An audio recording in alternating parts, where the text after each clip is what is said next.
The only way to stop these things is with a bullet to the head. Hey, what's up? Welcome to another Undead Comic Haul where comics never die. I'm JB. I've just been to Liverpool and I've just picked up my stack, as some people say, haul, pull list, whatever you want to call it. I just call it, these are the comics I picked up this week. Went to Worlds Apart in Liverpool, which is, I've said before, a nice little refurb. And if you've not watched any of these videos before, all I'm going to do is I'm going to show you what I picked up. First up is The Weatherman. Now I feel like I've held one of these for every one of these hauls I've done. It is not a weekly comic, even though this is a weekly video. It just so happens that the first two times were just back issued or in some way, like I had just missed them.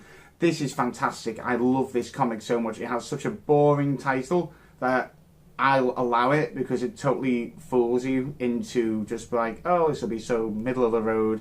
You know, like there's another comic out called Ice Cream Man at the moment and one called Fence. It says nothing really about the comic, but if you read it, it then says a million things. This is one of those comics. I've really been enjoying it by Jodie Lehope. I hope I'm pronouncing that line. Or Lehope. The artwork by Nathan Fox is gorgeous. I think everything about this comic is gorgeous. I really suggest it for anyone who likes just their indie stories. If you like sci-fi, especially if you like saga, I think it's got a little bit of a saga vibe to it, just by the mad space stuff that's happening in it. And so far, without giving away too many spoilers, this story we're getting to a point in the story now where we still don't really know much what's going on in this universe, but we're learning more about the characters, and that to me is what matters. So please go out and pick up The Weatherman, go back and get number 1, number 2, and go and pick this up number 3. Now this had a really good variant cover, which I'll put somewhere around me.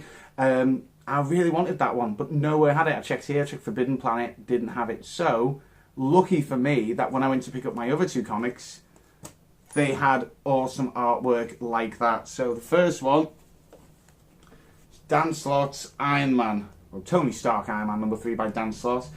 This has been weird. This has been like, I can't picture Iron Man before Iron Man the film. I don't know if I've read any comics that were made before Iron Man the film came out. I might have, I'm not sure. But this to me seems like the kind of comic that an Iron Man movie fan would write if you just gave a fan a chance to write an Iron Man comic. There's no, like, so far there is like a thread between the issues that have been, but it's just been Iron Man going out on adventures, just mad adventures, and you can tell it is written by a fan. It's Dan Slott. He's been pegging for this since he was writing Spider-Man. So yeah, I'm really made up with this variant cover because that was the equivalent to me of getting that Weatherman cover variant. And yet again, artwork in here, the artwork in Iron Man, I've always thought is really nice. I've always thought that they picked some nice people. This one's by Valero Shitty. It's an okay book. It's an okay. I'm hoping Dan Slott can do more than what he's doing now. I think he's just laying some basic foundations and just having some fun with it, which good on him.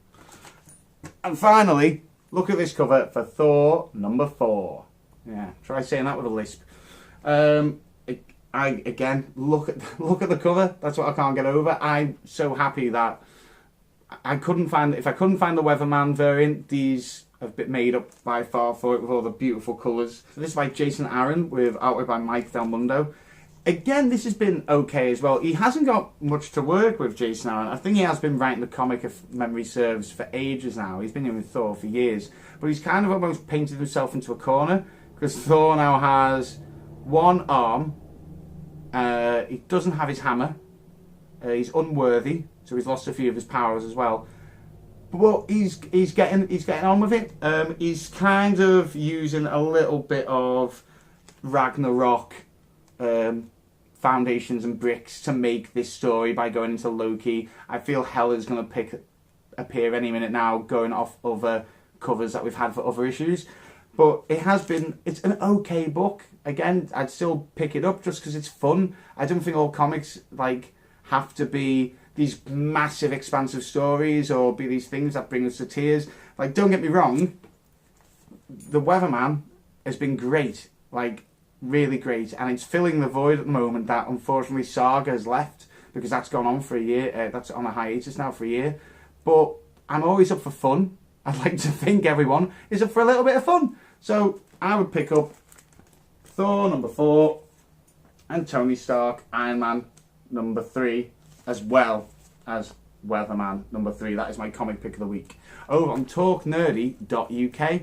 If you go over to www.talknerdy.uk, you can read my comic picks of the week. You can also see a comprehensive list of all the comics that are coming out this week. And you can see more podcasts, blogs, vlogs, all kinds of stuff. So head over there right now. So hopefully I will see you next week for another Undead Comic Haul, because comics never die. Peace!